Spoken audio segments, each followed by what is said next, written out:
Hello everyone, I'm K-Swope. Halloween Ends was released in 2022 with mixed and negative reviews, which raises a lot of questions. Does this film deserve all the scrutiny that it received? Is it a good Halloween movie?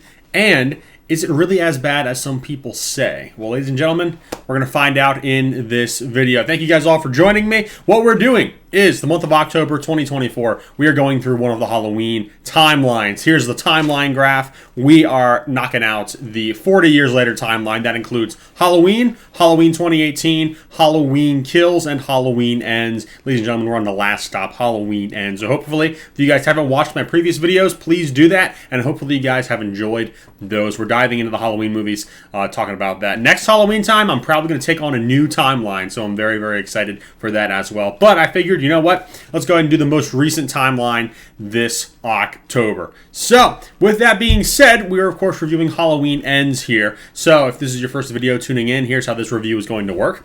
I have all my thoughts in two categories, the good and the bad, and I'll go through and say all the good things I liked about the movie, then go through and say all the bad about the movie, and then at the end I will give it a number rating on a scale from 1 to 10. 1 being stepping on a Lego brick, and 10 being the greatest film I've ever laid my eyes on. So, make sure you guys stick around to the end of the video to stay tuned for that as well. But, in the meantime, why don't I stop gabbing and start telling you guys what makes this movie good. So, first things first, the opening scene of this movie is very, very interesting. You don't really know what you're in for when you start this movie because you're introduced to completely new characters, completely new scenario. You really don't have much expectation as to what's going to happen. It's got a bit of a familiar setup, though, because Corey is babysitting, and he's babysitting the kid of a guy that he landscapes. They must be really rich. They're going to a Halloween party that night, the parents, so he's staying home with their son to babysit. Basically, long story short, things don't go very well, and because of this fear of Michael Myers, this kid kind of plays a practical joke on him, if you will, which results in Corey kind of being a little panicked and scared and kicking open a door that hits the kid in the face, and then the kid takes a tumble down 3 stories, hitting the ground. After that scene, very chilling, very great acting, just the whole thing was done very, very well. Then we get into the opening credits, and the opening credits were very, very fascinating, because what happens is we see the pumpkin again, the iconic Halloween pumpkin. And this time, there's like a pumpkin growing inside of it that's bursting through it, and it's like regenerating almost over and over and over again, which is always really nice because we see themes of what this movie is going to be tackling in the opening credits, and that's something great among all of these Halloween films that we've reviewed so far, and it's something that I quite appreciate, something that I think is really good and really well done and well crafted. So after that, we get a little bit of a time jump because that first opening scene is revealed to have happened the year after the events of Halloween 2018 and Halloween Kills, because those take place on the same Halloween night. So a year later, this whole thing with Corey happens. Then we pick it up in what was the present day at this point, so it was in 2022, and we're seeing Corey, basically, he's kind of been seen as sort of like, for lack of a better term, a new boogeyman, if you will. Like, oh, this is a guy who killed a kid, even though, you know, it was purely an accident. He didn't do it intentionally. But either way, we're still seeing the ramifications of that, and things are not looking great for him, which is kind of unfortunate. One thing I do want to say, though, the guy who plays Corey, I need to look up his name. Give me 1 second. All right, his name, and I might be saying this wrong. I think it's Rohan Campbell. I'm going to go with that. I apologize if I'm pronouncing your name wrong, but Rohan, if I'm saying that correctly. You did a great job in this movie. Don't listen to the bad reviews and critics. Your performance, I think, was great, okay? They should not hold this movie against you just because it didn't perform very well and it wasn't the best well-written thing. You did a great job with what you were given, okay? So, saying that straight up. But the reason I bring that up is because I think Corey, before he takes his dark turn, like, he does seem like a good kid, and he seems like the kind of guy that I wouldn't mind hanging out with, if that makes sense. Pre-Evil Corey, I really like how they do his character. I think that's really cool. A lot to say about Corey. I'll get more into that later, the more it feels relevant. But something else I want to say, we're talking about characters right now. We get Hawkins. He gets a lot more screen time in this movie. He was in Halloween Kills a little bit. I didn't mention him in the review at all because he doesn't really do much of substance except for be there for a little character building with Laurie because they're both in the hospital after the events of Halloween 2018. So, we get to see Hawkins again, and he seems to be really well adjusted, and basically he's got his life back on track at this point, and I think that's really nice to see. We can also see that he does really care about Laurie. They've never been an official couple or anything, but I mean, you can see it's obvious that he has feelings. It's obvious that she has a little something going on too. They just haven't gotten to the point where they're gonna do anything about it yet, at the start of this movie at least. And of course that changes at the end, which makes for a really nice touching moment. So I really like that. I really like Hawkins. I liked him in all the movies he's been in, and this movie, no difference, still a great character. Now, let's get into kind of the nitty-gritty stuff of this movie, the reason that you're here for the review. This is something that I liked to an extent, and hear me out before I make my claim here. It is very important in a good horror movie that there's mystery around whatever the threat is, because that means that you don't know how to stop it, and that in turn gives you some fear, okay? So, something this movie does that's not objectively good is it kind of shows you a little bit of how Michael's powers work and things. Now, for me, I always want answers, so we get a glimpse of that. It's still not really super well defined, but it sort of makes sense what they go into. And I enjoyed seeing that, but then on the other hand, there's some downfalls that come with that too. So I'm just going to leave it at there for now. But the one thing I will say is seeing how Michael's powers work, and it kind of feeds off killing people and people being afraid of him. That is something that's really interesting to note. And they kind of in this movie tell you why he's able to withstand all the punishment that he's gone through over the last 3 movies. So that's really nice to see, and it's just something that helps, I guess, me as a viewer kind of get a little bit of closure. So I do appreciate that, even though I do know that kind of takes away a little bit. But then again, thankfully, because of the Halloween timelines, that might be true in this timeline, but not true in the other timelines. So there's still that mystery. So only this timeline, then, is that kind of tainted, if that makes any sense. So important to keep in mind. Again, I enjoyed seeing it, especially because it was the last movie in this timeline anyways, and I don't think they have any plans on continuing this timeline anytime soon. So I don't have any problems with it. I'm not going to complain because personally, again, I like the closure. I like being able to see a little bit of how Michael's powers worked so we can understand why he's able to do what he can do. Because the big thing with Michael Myers, in the first Halloween especially, is he didn't really do much that was inhuman, if that makes sense. Meaning, he didn't have any powers or abilities. He was just kind of a normal dude who was just going around killing people for who knows what reason. He shows off a few feats of strength and things like that. And a few times, he suffers some not fun injuries and just kind of walks them off. Except for at the end when Loomis shoots him over the balcony and then he looks over and he disappears and, he's fine. That's really the only supernatural moment, if you will, in the first Halloween movie. And I think that's part of what made the first one so scary as well, because it's not like Freddy Krueger where, you fall asleep and he's 1, 2, Freddy's coming for you type of thing. It's, no, this is a normal guy. He doesn't say anything. He just shows up and he just kills. And that's kind of terrifying, given that there's not much to go on other than he just wants to kill things. And that works a lot. But we can also see that his killing is also what makes him grow powerful and grow stronger. So that's kind of interesting to see. Again, it's not objectively good. It's just something that I have in my good column just because I think it's worth mentioning, and it's something that I don't hate. Now, the first part of this movie where I think it gets really, really good is when Dr. Mathis and that nurse that he's hooking up with, when Michael and Corey go after them, and eventually, I don't want to say unalive because that feels like a really unoriginal thing people say on the internet all the time, but I'm going to say it anyways. He unalives them, both of them, the nurse and the doctor, and it was interesting to see. We got to see Michael also recreate his iconic stab into a wall and then head tilt, and so that was fun. I liked seeing that because that's probably one of my favorite Michael scenes ever, and so seeing them redo that a little bit was kind of nice. This movie, too, it also... There's definitely not as many deaths in this movie. However, there are a few ones that are specifically brutal and really interesting to see. I think the most painful death of the whole movie goes to the band geek kid, the leader, the one who's got like the Brooklyn accent for some reason, because he basically gets blowtorched in the face and like, ooh, that's bad. I've gotten bad sunburn, which is nothing compared to being blowtorched, but burns, I think... probably, and there's other people who agree with me about this, I'm sure. Burns are probably the most painful way to sustain injuries because they hurt and then they stick around and they're not going anywhere. Something else about this movie I gotta say that's really good is the final fight against Michael at the very end, because it's Michael and Laurie. Basically, they're almost evenly matched at this point, and it is crazy. It is brutal. Michael takes a lot of damage, and he he kind of goes berserk. Laurie, she takes a lot of injuries. I mean, she gets the side of her hand all cut up from a garbage disposal, which does not sound fun at all. But it's still very interesting. It's also really nice to see that Laurie can't do it by herself. She basically has to have Allison come in to help her make the final blows, which is fascinating. And it also kind of helps because there's kind of this lingering idea and theme throughout these whole movies about trauma, right?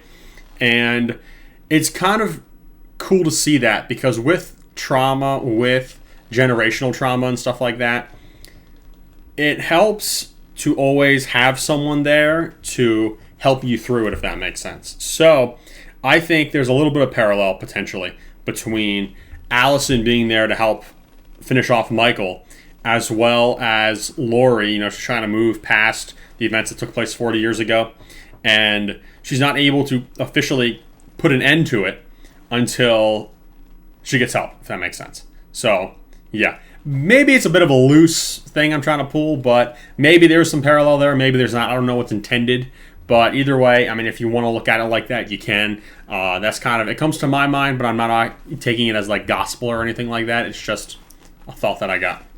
And of course, this movie, if you watched my original Halloween review, which you totally should if you have not yet, right up here, you see that? You see that? Go click that right now, and then come back to this video. Anyways, the original Halloween review, I also said that anytime I hear Don't Fear the Reaper, it's great. I love it everywhere. It's a great song. And that's the song this movie ends on, and it's really, really good. In fact, the whole end scene is great because it pays so much homage to the end of the original Halloween movie, where you're at Laurie's house this time. They show B-roll, just still shots of the inside of the house. Except this time there's no breathing, it's just dead silent.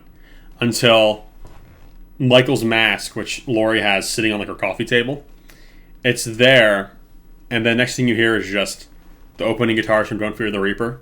And then when the drums come in with the first, it cuts to the end title card, and then goes into the credits, and it's just so good. I love that. It's great.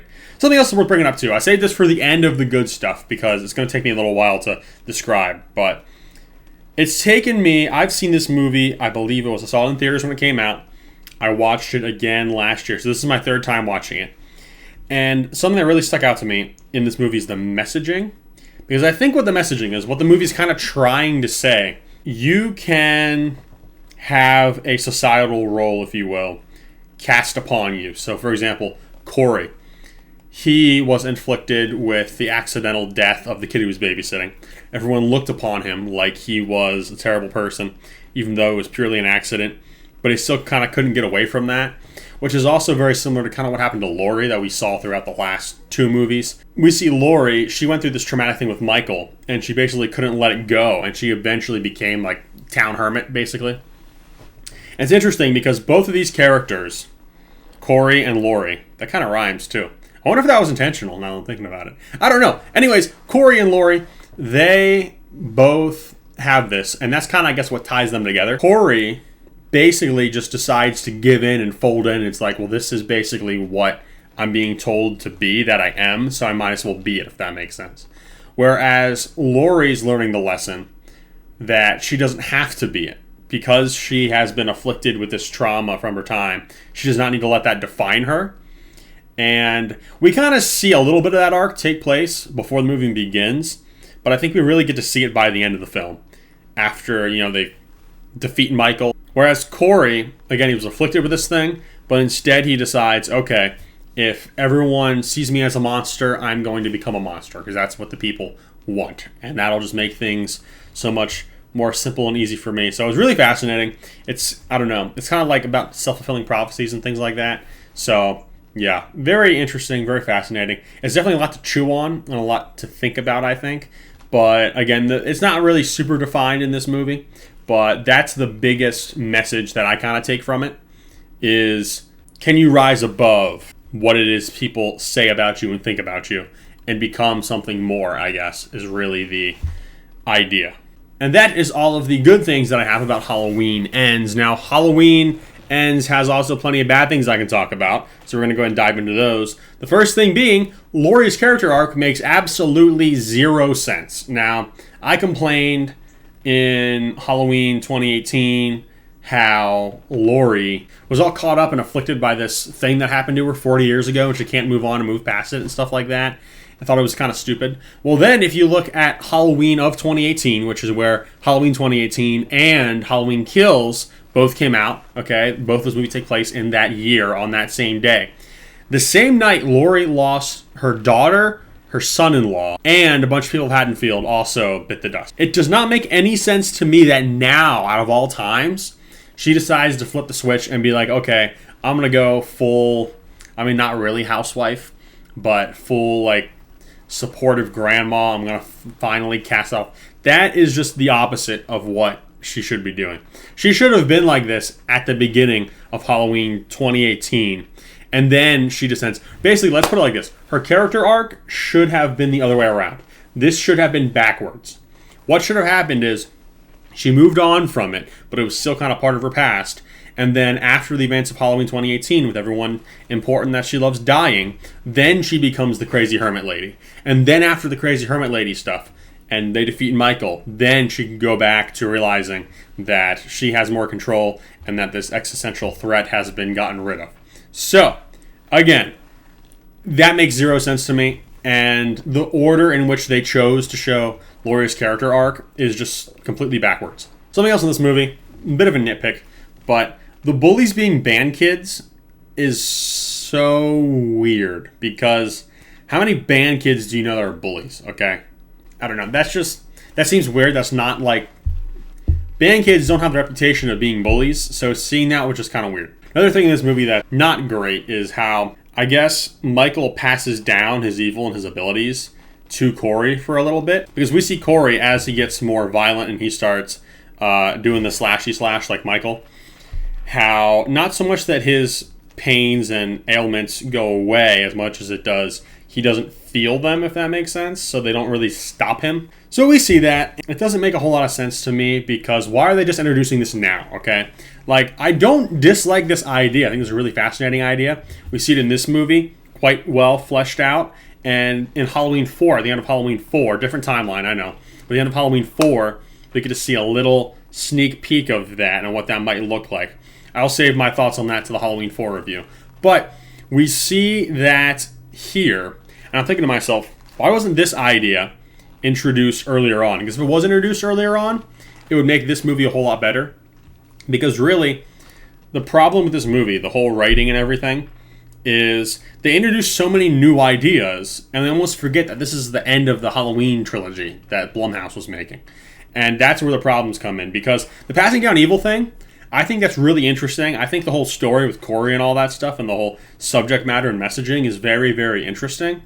The problem is, it does not feel right at this point in this film franchise. If they would have set these things up in the first movie, that would work a lot better. I think, here's what I would think if I was writing these movies. Now, I have no reason to believe that they had the idea to make this a trilogy.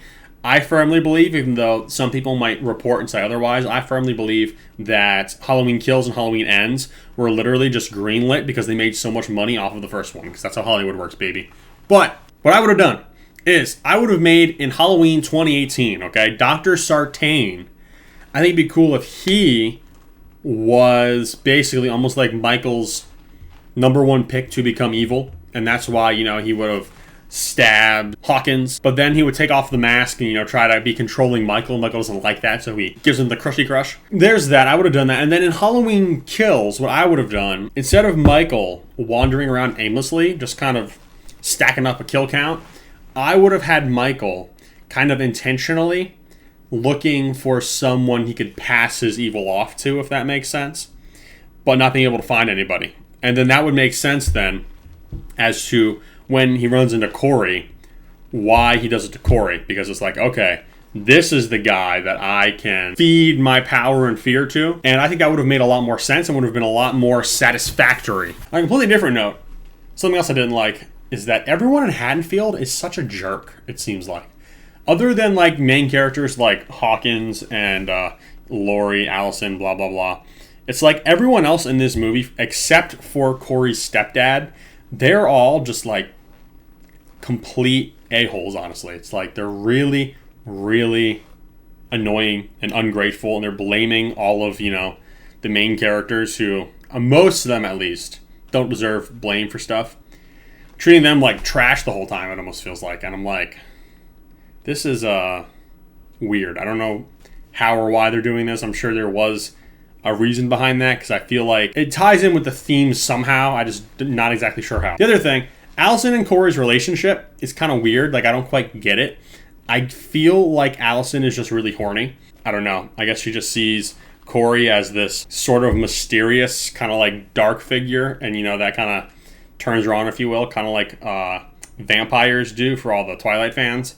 I mean, that's kind of what I see, and I think it's, I don't know, it feels weird. It feels a little bit forced, honestly, and that was what I took. That was my impression of it. I don't see their relationship. The relationship only lasted like 4 days, too. I mean, it was a really small, like, fling, if you will, but I don't know. I think relationships are not handled very well in movies, generally speaking, and this one is definitely not one to look up to. Here's something I really, really hate, by the way.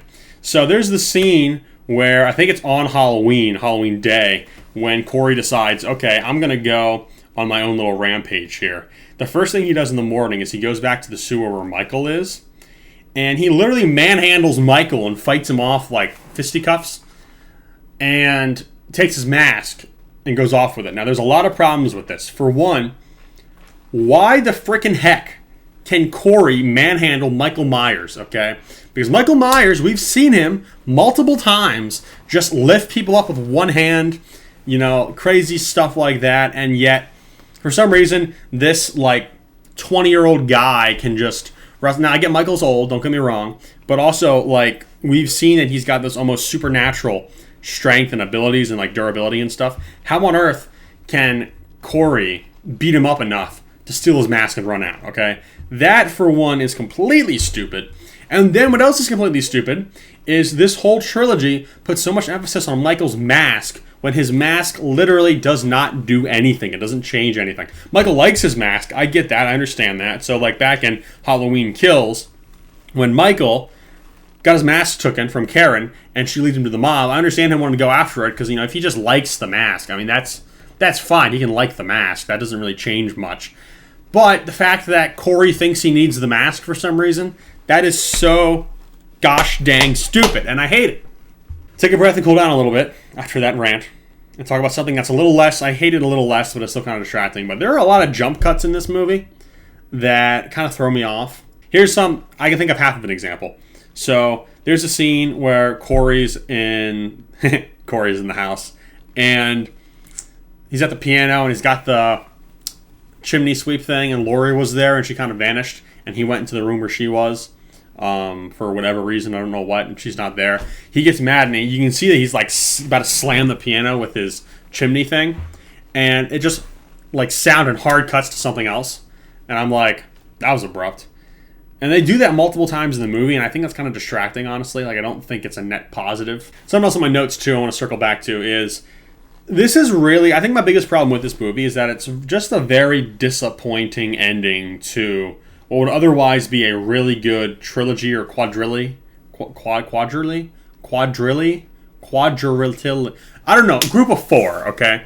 Group of 4 movies. There could have been a great conclusion to that, but there was not, and that's kind of disappointing. I want to talk about some other movies here for a second, because I'm going to make a point here, but there are some movies that exist out there. For example, take Saw, okay? Saw was a movie, it was made, it was really successful. They decided to make more Saw movies, right? So the second Saw movie, I don't know if you knew this or not, there was another script for another movie that was kind of similar to Saw about the same time that didn't get greenlit, okay? And when they wanted to make Saw 2, they just saw this script that was not a Saw script, and they were like, hey, you know what? We just take this script, we change a few things about it, and we can make it a Saw sequel, okay? And they did, and I think that worked, because Saw 2 is debatably my favorite Saw movie, okay? And they've done that for other things too, like the Die Hard franchise. They've done that for a few of them. I almost want to say, I don't know this for a fact, I think the Dirty Harry franchise may have done that as well, or some franchise. But the point I'm trying to make is, I feel like that has been done well, and I also feel like maybe this script was originally an idea for a completely different horror movie, and then they didn't have anything ready, because they did have the pandemic that happened between Halloween Kills and this one, right? They had the pandemic, and what I'm assuming happened was they were not able to successfully get a good script together, so they took an old script that they had that I thought was interesting, that was not greenlit maybe, and they made it the Halloween finale. And I think that is the biggest problem, because acts 1 and 2, they feel kind of cohesive, like, okay, I feel like they fit together.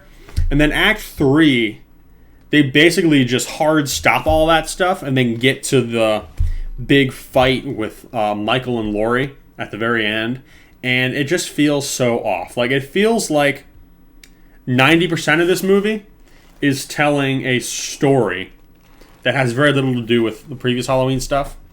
It's like its own movie, and then, oh yeah, we're going to tack an extra 10-15 minutes on the end here to wrap up the Halloween franchise.